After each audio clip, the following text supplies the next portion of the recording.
આજે ગજરાજ હતા તે ભડક્યા હતા। ડીજેનો અવાજ વધારે હોવાને કારણે આ પ્રકારે ગજરાજ ભડક્યા હતા। 3 જેટલા જે ગજરાજ હતા તે ભડક્યા હતા અને જે ભક્તો છે તેમને પણ ઈજા પહોંચી છે। આ સાથે જ જે મીડિયાકર્મી છે એક તેમને પણ ઈજા પહોંચી હોય તે પ્રકારની માહિતી સામે આવી છે। આપ દ્રશ્યો જોઈ રહ્યા છો કે નાની પોળમાંથી જ્યારે રથયાત્રા પસાર થઈ રહી હતી, રથયાત્રાની આગેવાની ગજરાજ કરતા હોય છે અને તે જ ભડક્યા છે। વધુ માહિતી સાથે સંવાદદાતા ચેતન પણ આપણી સાથે જોડાઈ ચૂક્યા છે। જે ચેતન, ગજરાજ ભડક્યા કારણ શું હતું અને કેટલા ગજરાજ ભડક્યા છે, ઈજાગ્રસ્તો કેટલા છે?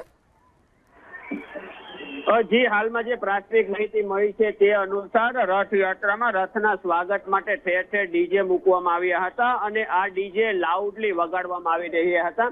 આ ડીજે લાઉડલી વગાડવાના કારણે અને સિસોટીના અવાજના કારણે જે એક ગજરાજ છે તે ભડકી ગયા હતા અને તે દોડ્યા હતા। શરૂઆતમાં તે રથયાત્રાના રૂટમાં દોડ્યા હતા અને બાદમાં તેમનો જે મહાવત છે તેને ગજરાજ પર કંટ્રોલ કરવા માટે પૂરેપૂરો પ્રયાસ કર્યો હતો। સુરક્ષા દળોએ પણ તેની પર કંટ્રોલ કરવા માટે, નિયંત્રણ મેળવવા માટે પૂરેપૂરો પ્રયાસ કર્યો હતો, પરંતુ ફરીથી ગજરાજ છે જે પરત દોડતા આવ્યા હતા। ગજરાજ નિયંત્રણ બહાર થતા થોડી વાર સુધી લોકોમાં પણ એક ડર જેવો માહોલ હતો।